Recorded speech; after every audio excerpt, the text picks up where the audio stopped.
हम सौरभ कर्ण अपने सौख्य के प्रणाम करै छी और आइ एकटा बरसाइत पावनि के गीत सुनाबै छी। धन्यवाद। जेठ के महीना बरसाइत के दिन, जेठ के महीना बरसाइत के दिन, पावनि पूजू सुबे रहब सोहागीन, पावनि पूजू सुबे रहब सोहागीन। जेठ के महीना बरसाइत के दिन, पावनि पूजू सुबे रहब सोहागीन, पावनि पूजू सुबे रहब सोहागीन। जेठ के महीना के पठल खिन लाल रंग सरिया, के पठल खिन कन्या पुतरिया, के पठल खिन लाल रंग सरिया, के पठल खिन कन्या पुतरिया। कौने दुल्हा लैलैन सुंदर बोनी कीन, कौने दुल्हा लैलैन सुंदर बोनी कीन, पावनि पूजू सुबे रहब सोहागीन, पावनि पूजू सुबे रहब सोहागीन। जेठ के महीना बरसाइत के दिन, पावनि पूजू सुबे रहब सोहागीन, पावनि पूजू सुबे रहब सोहागीन। जेठ के महीना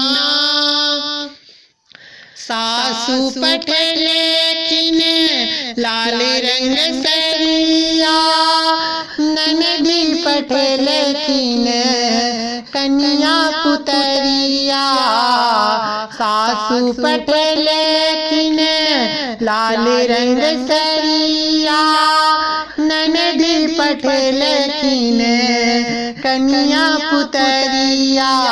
रामचंद्र दुल्हा लैलैन सुंदर बोनी कीन, रामचंद्र दुल्हा लैलैन सुंदर बोनी कीन, पावनि पूजू सुबे रहब सोहागीन, पावनि पूजू सुबे रहब सोहागीन। जेठ के महीना बरसाइत के दिन, पावनि पूजू सुबे रहब सोहागीन, पावनि पूजू सुबे रहब सोहागीन। जेठ के महीना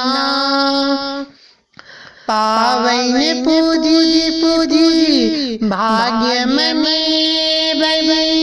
अपना बलम जी के यम साज जीतबै, पावनि पूजी भाग्य में अपना बलम जी के यम साज जीतबै। अचल रहे बाते आजुक दिन भेल सुदीन, अचल रहे बाते आजुक दिन भेल सुदीन, पावनि पूजू सुबे रहब सोहागीन, पावनि पूजू सुबे रहब सोहागीन। जेठ के महीना बरसाइत के दिन, जेठ के महीना बरसाइत के दिन, पावनि पूजू सुबे रहब सोहागीन, पावनि पूजू सुबे रहब सोहागीन, पावने पूजू सुबे रब सुहागी। धन्यवाद।